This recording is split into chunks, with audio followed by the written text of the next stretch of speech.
found not only was it isolated and remote, but it was extraordinarily challenging for a 20-year-old, which I was. It was something that really almost finished me off.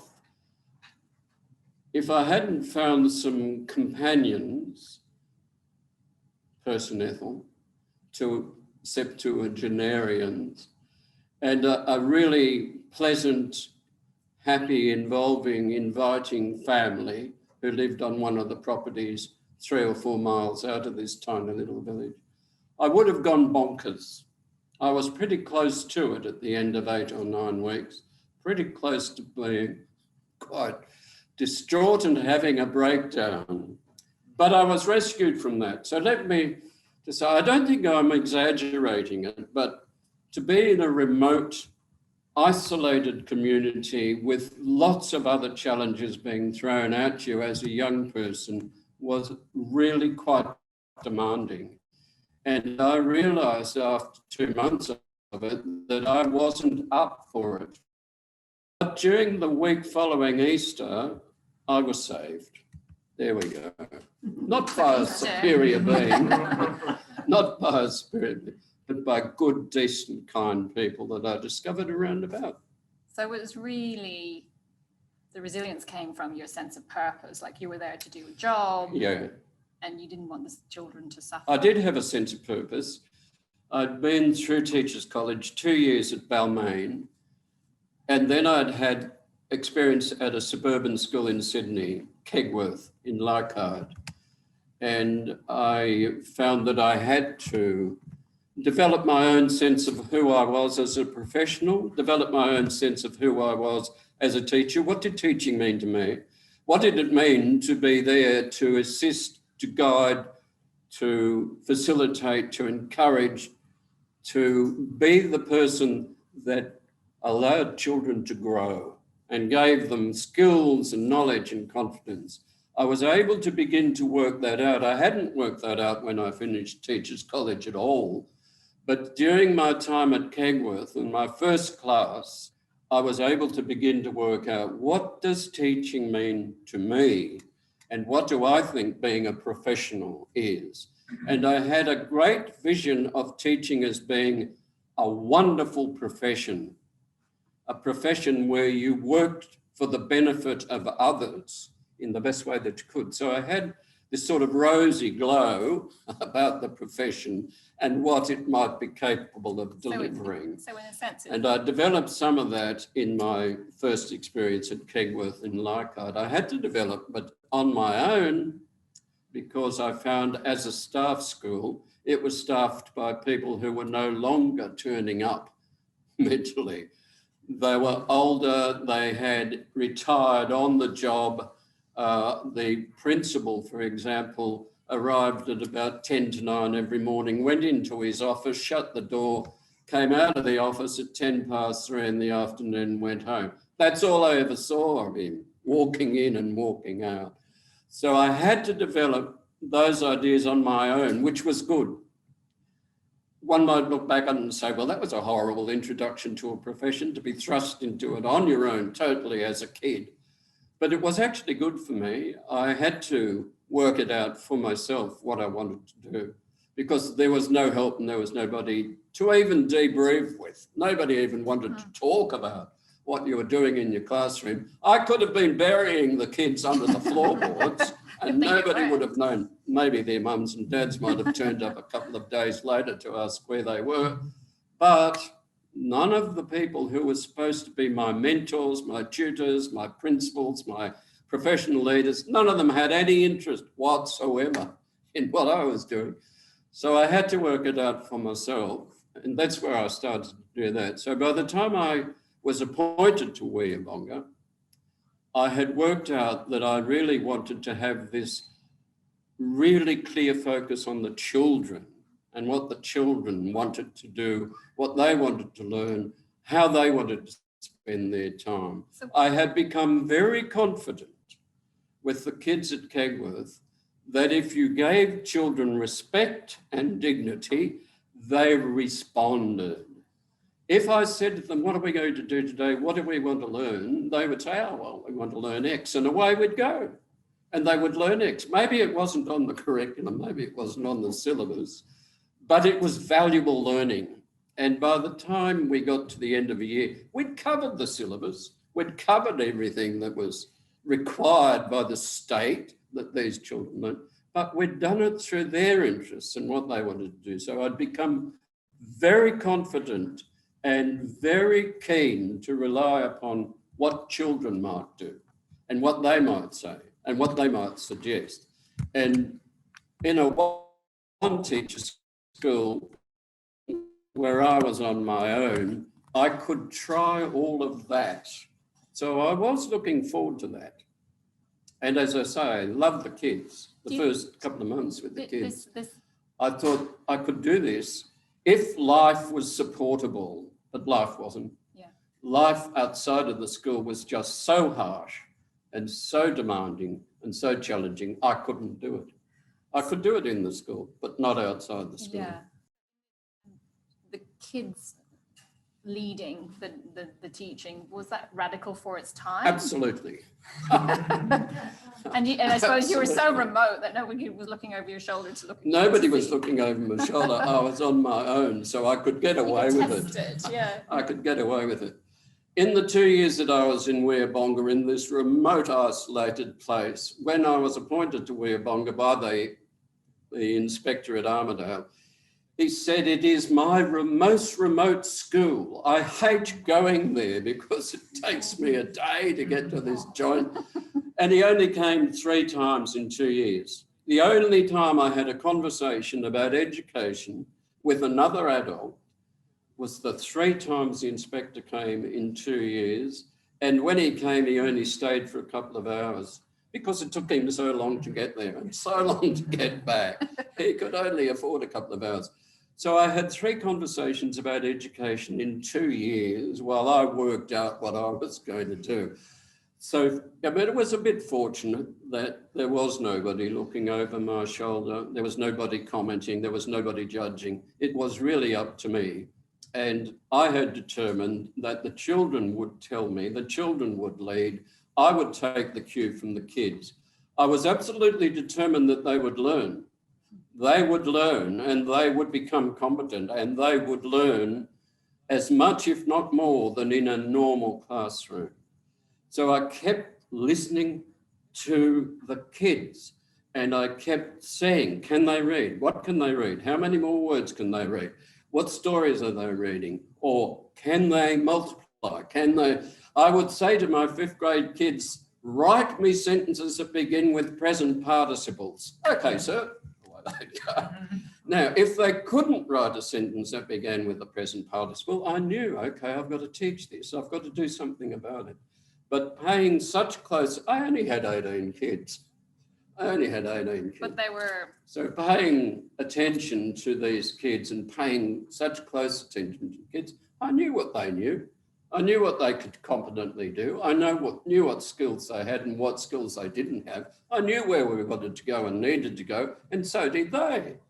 So, we were on a positive trajectory and on a forward trajectory every minute of every hour of every day. As a school teacher, that's it. You get instant feedback. It's one of the professions where you get instant feedback. You're getting feedback all the time. So you know every minute of every day with every kid where you're going and how you're going. So, just focusing on the children did make certain that there was going to be a lot of learning in this little joint and there was going to be a lot of really positive stuff happening in this little joint. But the other thing that was really important to me was we had to enjoy it. I was determined that we would have a happy school. The kids and I at the school had to be happy. And that was one of the first things I said to the kids on the first day. We talked about what the kids wanted from school.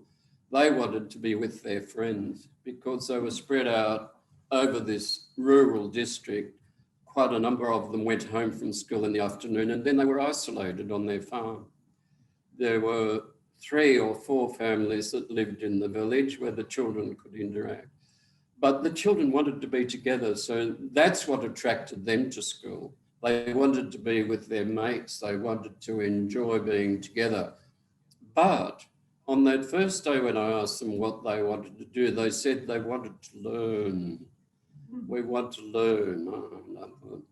Well, the families have actually got the message across to them very well. So they wanted to learn, they wanted to be with their mates, and I said to them, I want you to learn, but I want you to be happy. Really? I said, yes, I want you to be happy. And any time you're not happy, you are to tell me immediately. Sir, and they call me sir, sir, we're not happy. No, not once did a kid say that. Not once did a child say, sir, we're unhappy. They might say, sir, we'd like to do, or we'd prefer to do, or could we do, but they never said, we're unhappy doing this. They made sensible, positive suggestions. Not once did they say they were unhappy. And I monitored their emotional state all the time. I wanted them to be happy. I wanted them to learn. I wanted them to be successful. And I was able to continually monitor and assess that every minute of every hour of every day. So we were always on a forward positive trajectory with those kids. And just with the kids, it would have been wonderful, but the rest of it was horrible. Were you able to take some of those experiences, those learnings with you when you did leave Weabunga? Were you able yes, to? I was. Obviously not in such a remote setting. Well, you asked the question, was it typical of the time? No, it wasn't typical of the time. The time was much more typically, there was a state curriculum, there was a state timetable, all of the chairs and tables were screwed to the floor so you couldn't move. You marched into classrooms, you marched out of classrooms. There was a punishment book which registered that you had actually used a cane to cane these kids. I mean, it was a very different environment and a very different atmosphere that was present in most schools. That's not to say that there were not pockets of, that there were not good people, good teachers everywhere. There were, but mostly it was very, very regimented, highly regimented. Regimented syllabus, regimented timetables, regimented uniforms, regimented classrooms, regimented teachers, inspectors coming in and inspecting what you were doing. It was all so centrally controlled and so regimented. So what I was doing in my little one-teacher school, doing my own thing, doing my thing with the kids, was really different, really different. Was I able to take anything of that away? Yes, I was. I indicated that in my first class at Kegworth, I had learned to rely on the kids, that they were reliable, that they would do positive things if you gave them the chance to do that. The kids at Weabunga really reinforced that. So I brought away from Weabunga this firm conviction that education for not just children, by the way, but for everybody, education should be focused on the learner, and that given a chance, learners will be very responsible about their learning. They will work out that they should always be progressing. They will work out that wasting time is wasting time. They will work that out.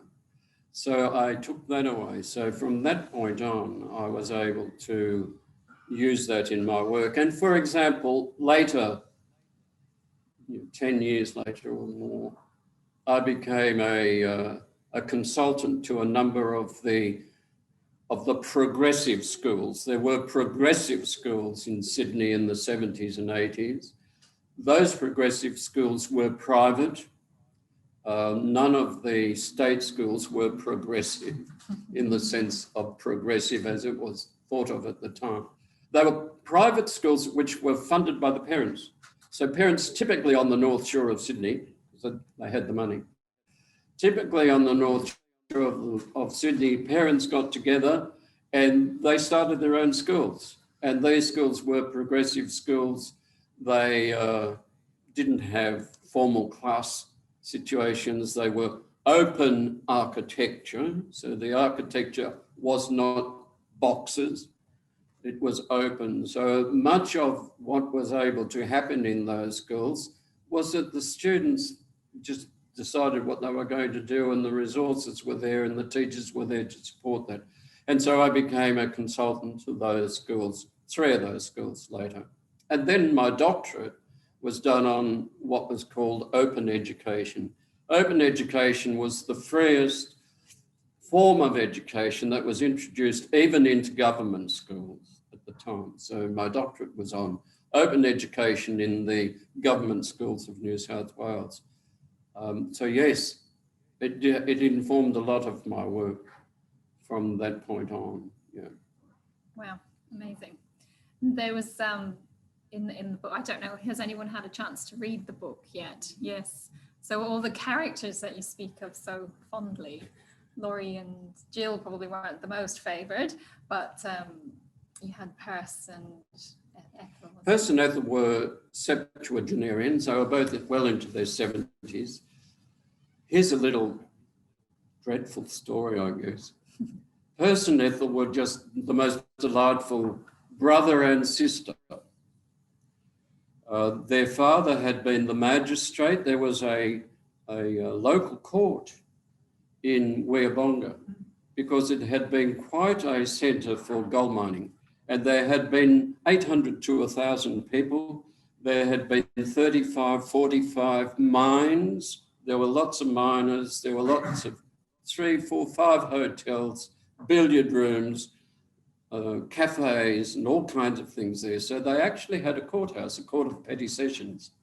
Perce and Ethel's dad had been appointed as the magistrate to the court in Weabonga. Now, magistrates to petty sessions courts did not necessarily have legal qualifications, and Perce and Ethel's dad didn't. He had experience in mining, so that's why he was appointed.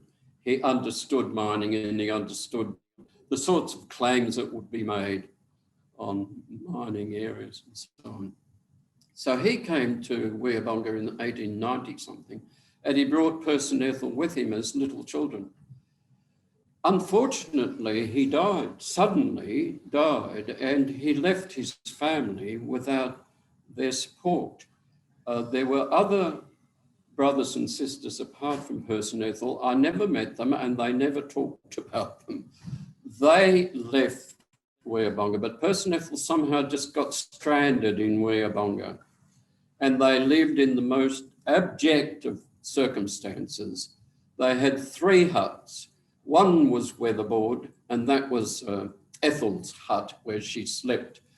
It was a single room hut. It was lined and it had a ceiling and it had a fireplace, so it was quite comfortable in a sense, but it had no running water, no electricity, just a hut.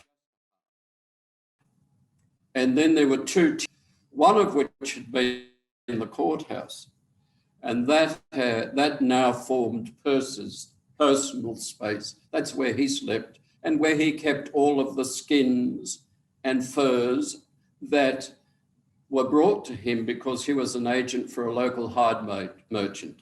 So in Perce's hut was Perce on a bed and tons of furs, sheep. In his hut. Look, I went in there. I went through the door once, and that was enough.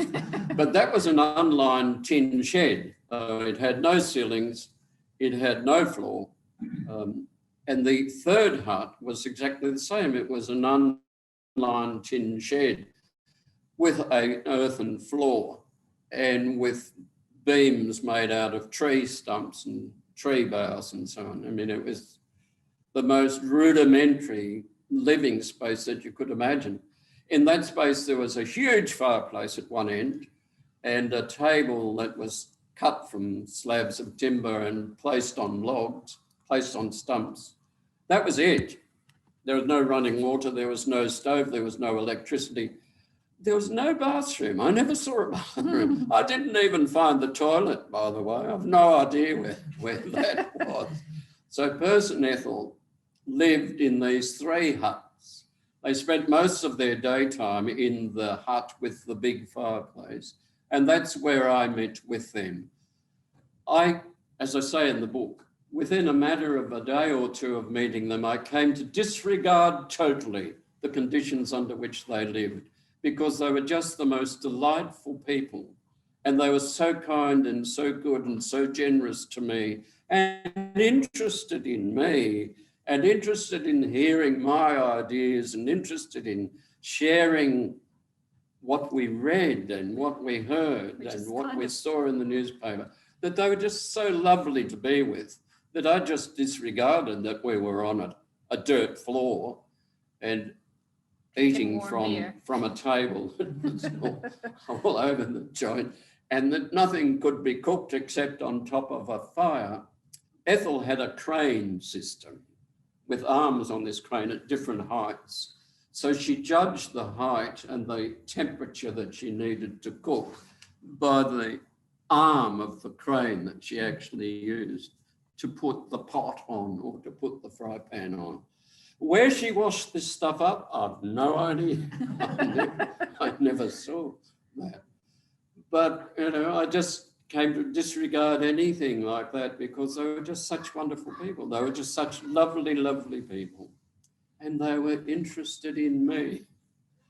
And no other adult I'd met in this little town, and I had met a couple of the parents, but only a couple. No other adult showed that they wanted to spend time or wanted to hear what I thought, but Percy and Ethel did. And so from the first time I met them, I just loved them. They were just the most gorgeous people.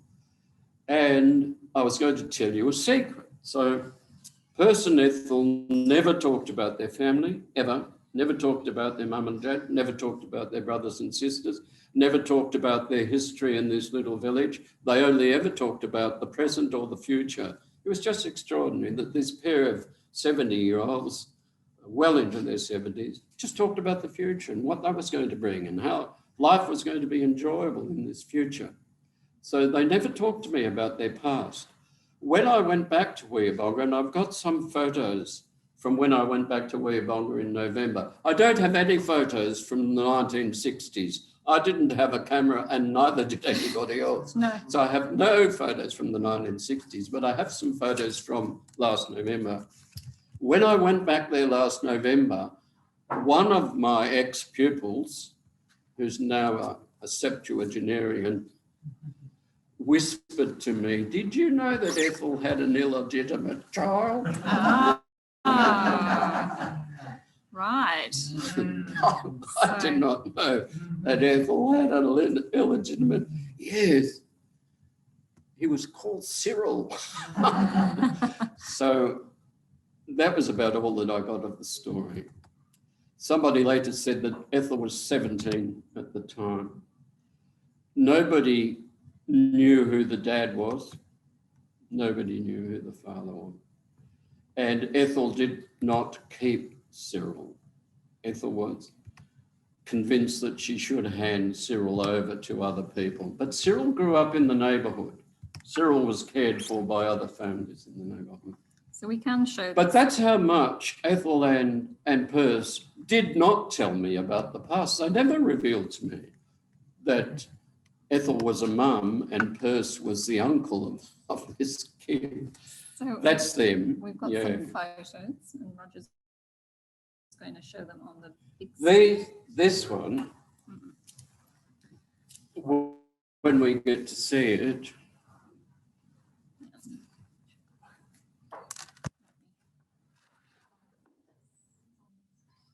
yes, the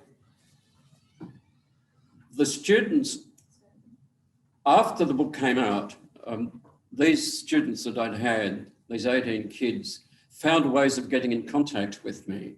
And several of them suggested, the book came out in August, and several of them, these are my little kiddies from 1960. This, Marilyn was the youngest. Marilyn in 1960 was 5. So in the book, you've given them all different names. In the book, I don't use their names. I did not ask them, and I did not want to intrude upon their privacy. So I renamed all of the families and renamed all of the people. But this is Maryland. They're all quite happy for their names to be used. They were simply delighted that somebody had written about them and about their little school and about their village. They just loved the fact that there was a book. So that's Marilyn. Sandra and Vicky are sisters. They lived on a property about 10 miles out of the village.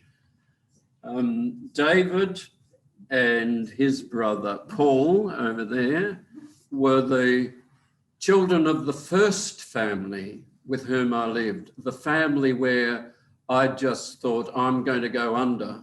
Living in these conditions, I'm going to go under.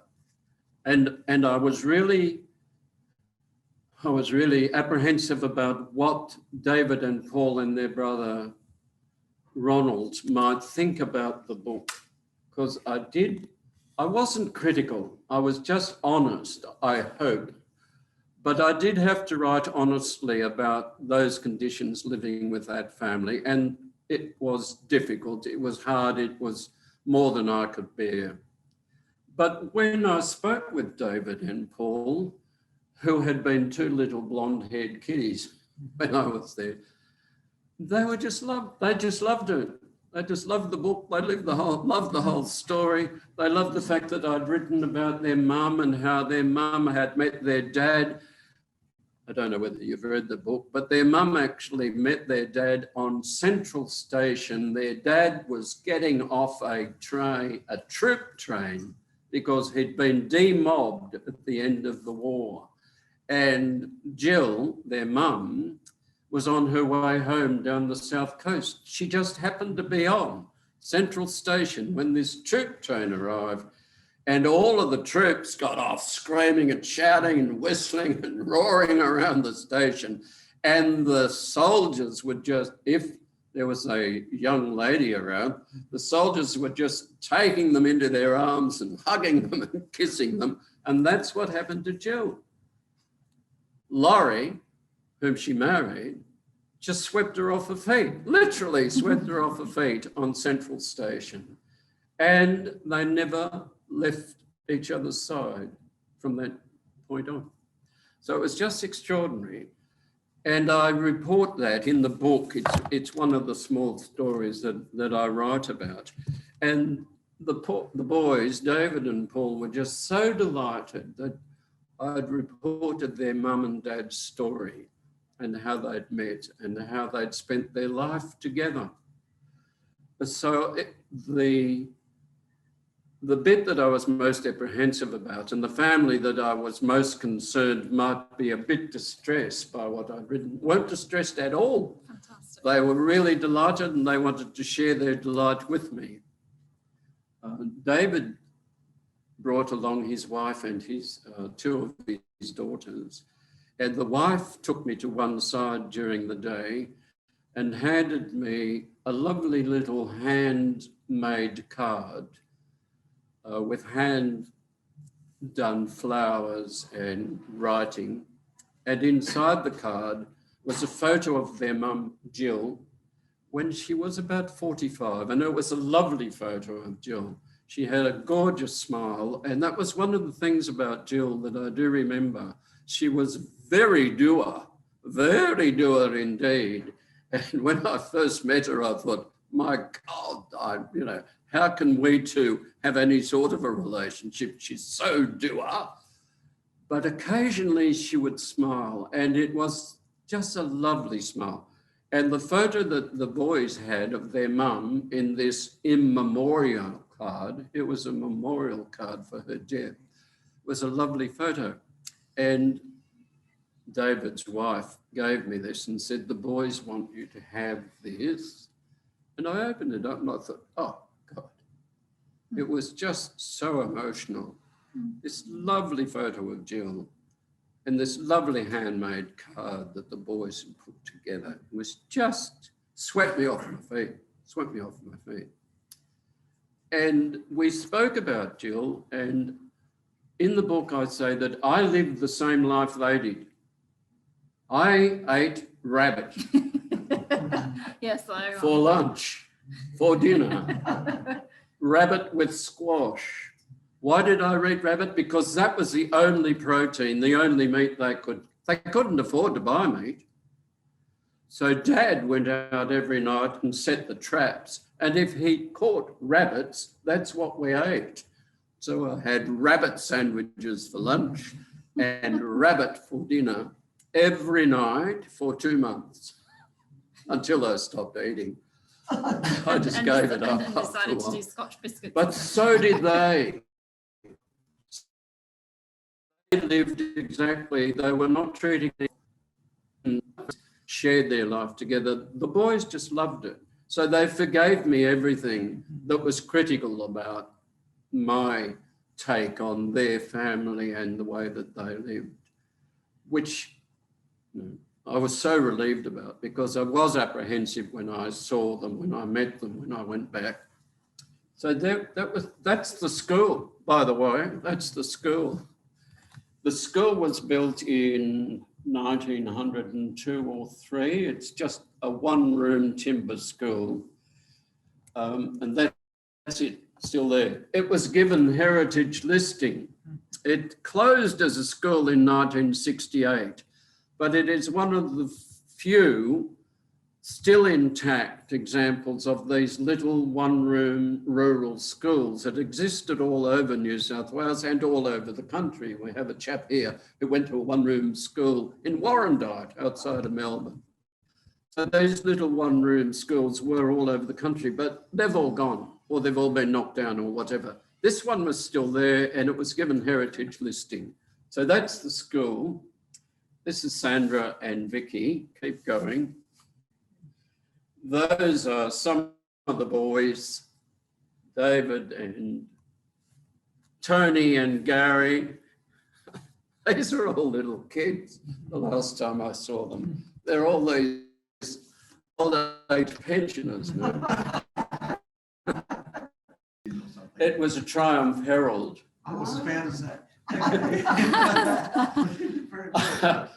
In the break between 1960 and 61, I went to Perth with a friend for a holiday, and my friend's brother lived in Perth, and he was a used car salesman. So because I slept on his lounge, on his sofa at Cottesloe, he took advantage of that to sell me a second-hand car, a Triumph Herald. Do you know a Triumph Herald? Little boxy little car. I drove it back across the Nullarbor Plain. A madder piece of driving you could not imagine. 3,000 miles of corrugated dirt road in a tiny little boxy car. It was, by the time we got to Adelaide, the chassis had all broken apart. I had to have the whole thing re-welded in Adelaide to get it back from there. That's the school. And when I was there in 1960 and 61, it did not have the windows on the verandas. So the verandas were open verandas. But the rest of it is exactly the same as it was. It must have been a model, because I went to school exactly like that without the windows. Without the windows, yes, just an open veranda, yeah. It had the water tanks. In fact, the water tanks were out the front here. They've moved them out to the back. It had the water tanks. This is Person Ethel. I can't stand up because I'm tired for this. But over there, behind the caravan, is Ethel's hut. So I say in the book that we would get together a couple of afternoons a week for afternoon tea, and Person Ethel knew exactly when I left the school because they could see me. So by the time I got to Person Ethel's, the kettle was boiling. It was fabulous. They would see me leave the school. The crane would be swept around on top of the fire with the kettle. By the time I walked through the door, the kettle was boiling. So we were ready to wet the tea in the teapot. It was fantastic. And beside Ethel's hut were the 2 tin sheds where Perce lived and where Ethel and Perce lived during the day. Beyond that, a little dark thing you can see was the tumble-down house that I lived in, totally tumble-down house. It was just falling apart. The weatherboards were all warped and falling off. The tin was coming off the roof. It was. It had never been painted. The wood had never been primed. It was all falling apart. Was it still there? It's still there. I was going to say, This wow. house is still there 6 years later. But the boys, and their dad died in that house, the boys then built a house for their mum next door. So the new house is, you can't actually see it there. You can see the roof of the new house. Yeah, that's the new house right there. Wow. Yeah. What's the next one? That might be a little bit different. You enjoying these photos? So what's happened to the school building now? That's another view of the school with all the people who came along for the reunion there. And another view of the school. In this view of the school, you can see lying down a flagpole. Can you see the flagpole lying down? Unfortunately, the day that we were there, the flagpole would not stand up straight. But we had a flagpole and the kids loved being the person who ran the flag up the pole and brought the flag down in the afternoon. And the village loved the fact that we had a flagpole. They loved the fact that there was a flag flapping and flying in the breeze. It was just part of the village scene and everybody loved it. But the flagpole, I had a photo sent to me last week of the flagpole standing up straight with a new flag at the top of it. Amazing. So, But you could say, I mean, just the surroundings. This was in November. I had been there a few months beforehand when this was dead, when this was just brown everywhere. But after that drought broke, this is what it looked like. Within a month or 2 of the drought breaking, it had all come back to life and this beautiful greenery was everywhere. When it's green and when it's had rain, Werebonga is quite beautiful. It's up there in the New England, almost on top of the Great Divide. It's in this little valley of the Swampo Creek. It's a lovely little valley and it's a gorgeous place to go. And to my astonishment, there is now a quite luxurious short stay cottage. is that where you Short stayed? straight cottage. So if you ever want a delightful place to go, but you can get Wi-Fi, you can get Wi-Fi, then look up short street cottage on your internet. But you can see it's a lovely place, gorgeous place. Yeah. The school actually had these acres here. None of the kids when I was there rode horses. If they lived on the property, somebody drove them in. But in the years before I was there, the horses would be in this paddock here. There was a 2-acre paddock for the school. We didn't use it, but except to chase the snakes. I want to chase the snakes into that paddock. When I was there, these are the remnants of a privet hedge that ran from the door to the gate on both sides of the gate of the path leading from the gate up to the school. And I spent weekend after weekend with a pair of shears keeping this bloody privet hedge. I think that's why it's not there anymore. Somebody following me had the good sense to dig the thing up, so it's gone. Be perfect snake round as well. It looks so beautiful, and I'm interested You said at the beginning that you nearly went bonkers I did. in that first 9 weeks. And I have to say, it was interesting, the name Wingabonga is so close to We Are Bonkers. I'm wondering what if you could talk to yourself back then, if you could have talked to yourself back then, what would you have done differently? I gather you met person Ethel, but could you put some background on why it was so tough at the beginning? It was so tough because the education department, then and now still, by the way, does not provide accommodation. So it provides a school if there are sufficient numbers and if the local people have a strong enough political voice, they'll get a school. But they don't get anything apart from the school and a teacher. So if they want to have a school, they have to provide the accommodation for the teacher. Well, there was no accommodation in Wingabonga for a teacher. Nobody wanted me. I was told later, nobody wanted me. There were only 5 homes in the village itself, and each of those village homes had 2, 3 or 4 kids. So they really didn't have space. The village home that I was in had 3 kids. So there was mum and dad, Jill and Laurie, and the 3 boys. So the only space that they had in this falling down cottage was on the veranda, and that's where they put me. So I arrived and was told I was staying in this cottage. I couldn't believe it. I couldn't believe that anybody was living in this cottage. It was such a dilapidated, falling apart event. I thought nobody could live in that, but there was. And there was a family living in that. And I was going to live in that as well. But the only place they could put me was on the veranda. So they'd got some tar paper. Do you know what tar paper is? Paper impregnated with tar to make it waterproof. That's the only thing going for it, that it's waterproof. And they had put tar paper on the veranda posts. So they had created a space on the veranda by putting up the tar paper where I was to sleep.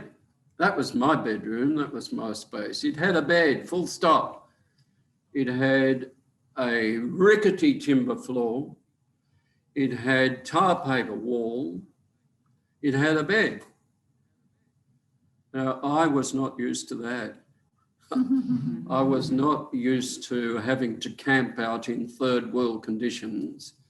I had shared a bedroom with my brother, so I hadn't grown up with my own facilities. I'd shared a bedroom with my brother, so I was used to that. But it was a comfortable bedroom. And right next door was a bathroom. And on the other side was a dining room. And on the side of that, there was a living room. And then there was a proper, I was used to a normal Sydney suburban house. So to actually be asked to live in third world conditions, and that's what I thought they were. As soon as I saw them, I thought, why are people asking me to do this? I have been through 2 years of college education. I have developed as a professional. I am willing to go to the country to help to teach children in New South Wales. Why am I being abused by being asked to put up with these conditions? That's putting myself back in that position as you asked me to do. That's exactly what I thought. I thought I'm being abused. So from the first moment, I was off kilter. I was off balance from that first moment. And then I found that while Jill was doer, she would talk occasionally. And Jill did what she could to give me meals. She only had what she had and she did what she could with those. But the husband, Laurie, when she told me that he was a returned soldier, I thought, well, that explains a hell of a lot. Now we would say that he had PTSD. Nobody used those terms then. Nobody even said that Laurie was shell-shocked, which they would have said after the First World War. Laurie would have been a shell-shocked victim of being a soldier. But Laurie was a dysfunctional man, and he was my landlord. So I was living in this third world space with just a bed. That's it. I had nothing else. I had no lamp. I had no bedside table. I had nothing. With Jill, who barely spoke to me, although she tried to do her best. Laurie, who never spoke to me, living on rabbit for lunch and dinner. It just destabilized me altogether. And I couldn't influence it. I thought, what can I do about this? And there was nothing I could do about this. I couldn't tell Jill how to do things better. I couldn't order Laurie to get himself a proper job and make some money so he could buy some lamb chops or something. I couldn't. I had no control over it. So I had control in the school, and I loved being with the kids. But away from that school, my life was out of control, and I could not do anything about it. And that's how I felt. You asked me how I felt, what it was like. And that span me out. That was really spinning me into a really bad place, a really bad place. Where did you go after you left that place? After that, after the Easter, I met Person Ethel in the first week after Easter. And on the weekend of that first week after Easter, Laurie said he was going to cut the grass in the paddock next to the house. And I thought, well, I'll help him do that. We might be able to make some sort of a relationship if I work alongside him and help him. So he got out these huge scythes. I'd never seen anything like this. We were going to cut the hay in the paddock next to the house by scything it with these huge scythes. And so I worked alongside Laurie for the Saturday morning. He never exchanged a word until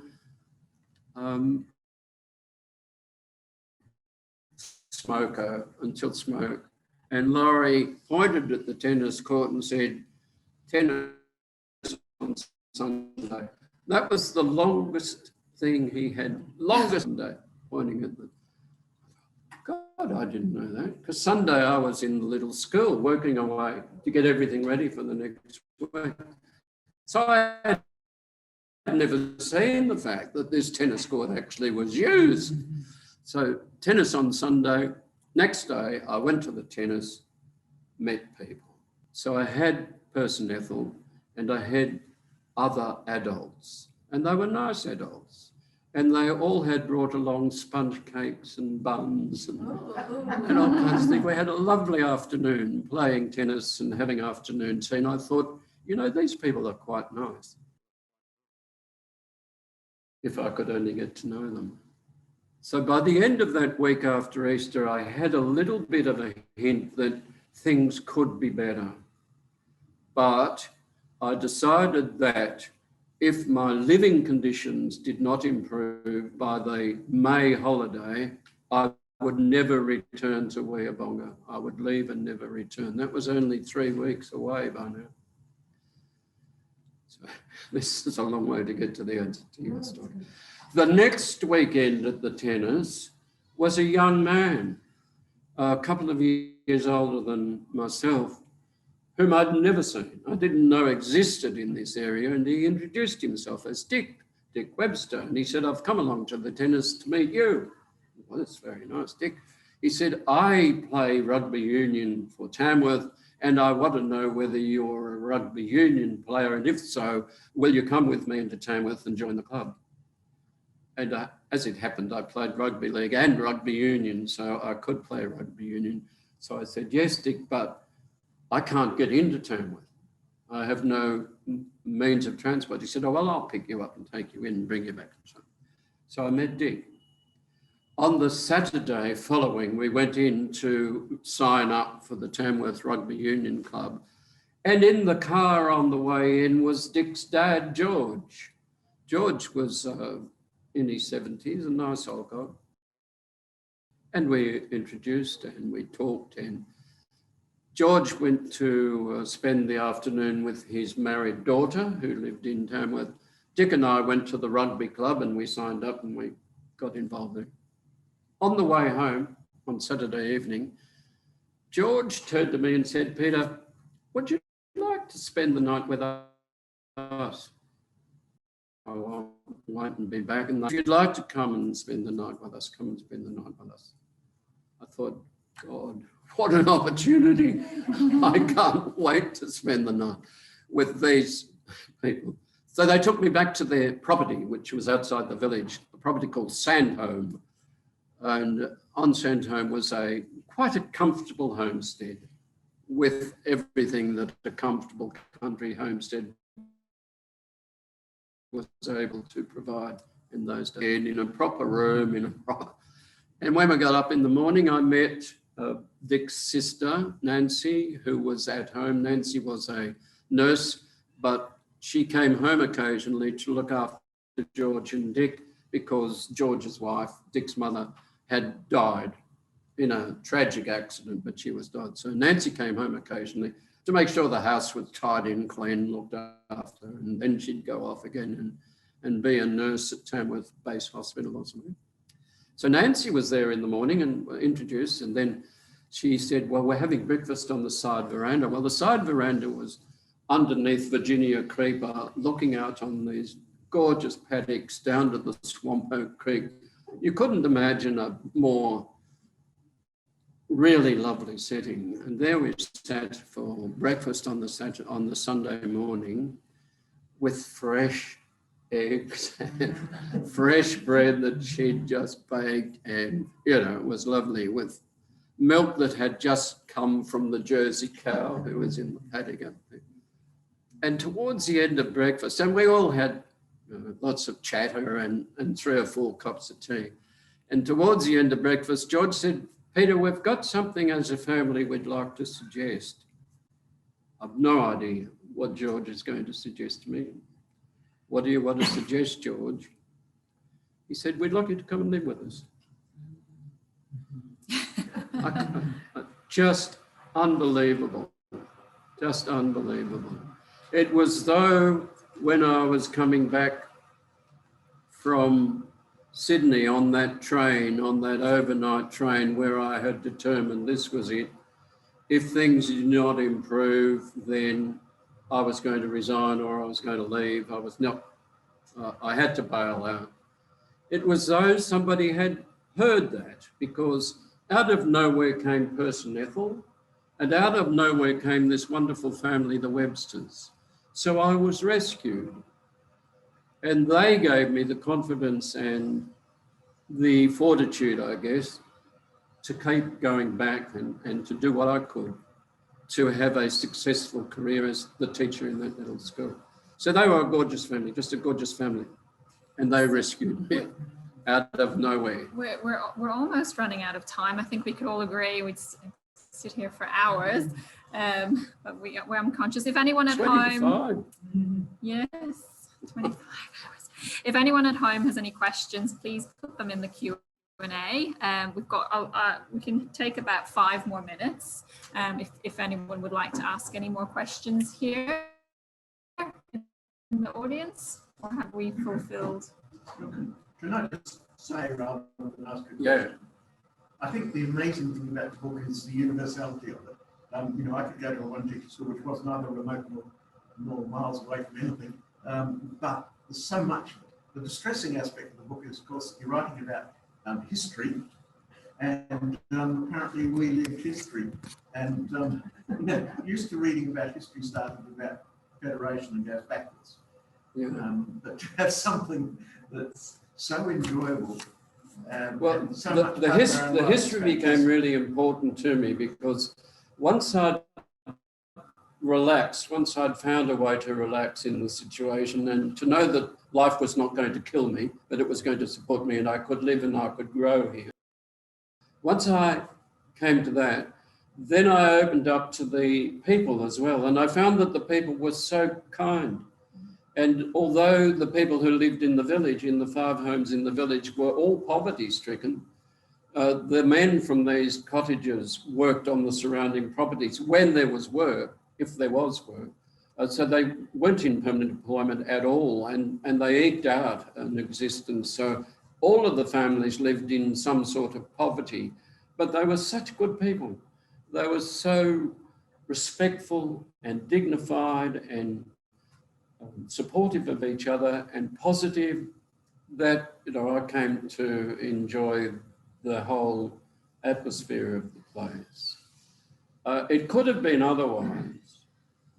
You've got a little remote country village with poverty as one of its defining features. It could have been otherwise, but it wasn't, because the people were so good.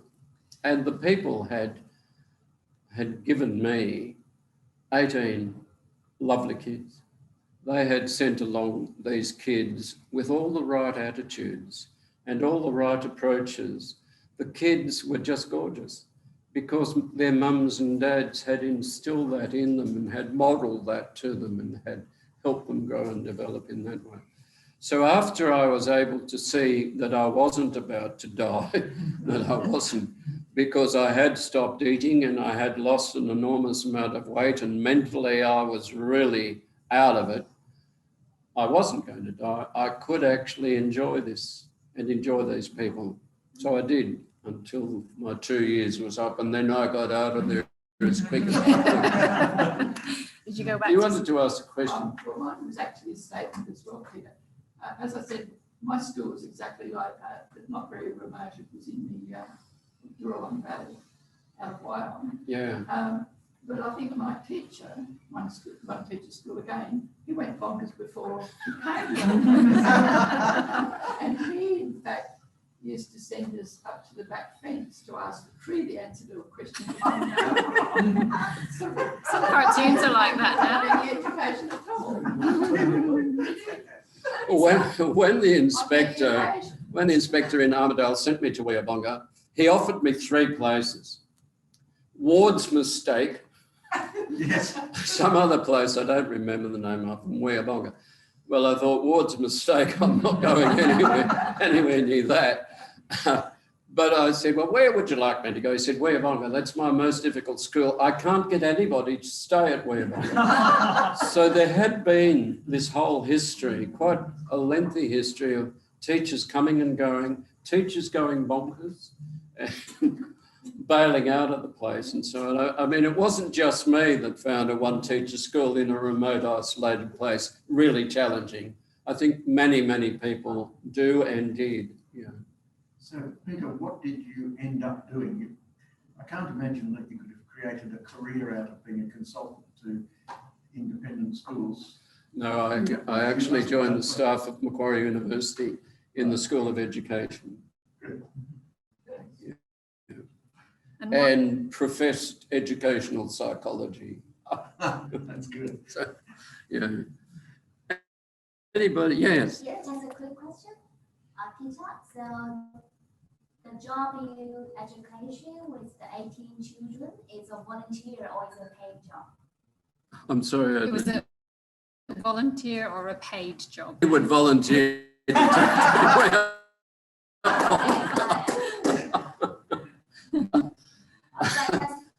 Well, it was actually a voluntary job. In a Nobody sense. else would stay there, So, yeah. I had a question. Did the family you were boarding with have chickens?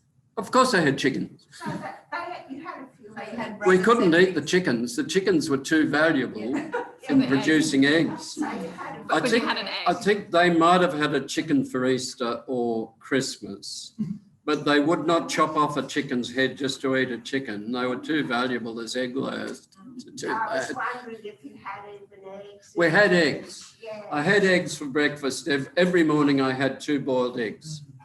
2 boiled eggs and a piece of toast was my breakfast every morning while I was living with that family. And that was good because the eggs were lovely and fresh and they were nice eggs. Okay. But you get a bit bored with 2 boiled eggs every morning. Did you have to pay for them? The second day that I was there, I said to Jill, how would you like to be paid? And she said, in a cheque, an open cheque. Don't cross the cheque, just leave it open. When we go into town, we can cash it at a shop. So once a month, for the 2 months that I was there, I gave them a cheque for £6 or something. That was it. That was the money that came into that family. So they did go to Tamworth to shop the day that I gave them the check, and they came back with packages and bags, but it was never food. It was never anything.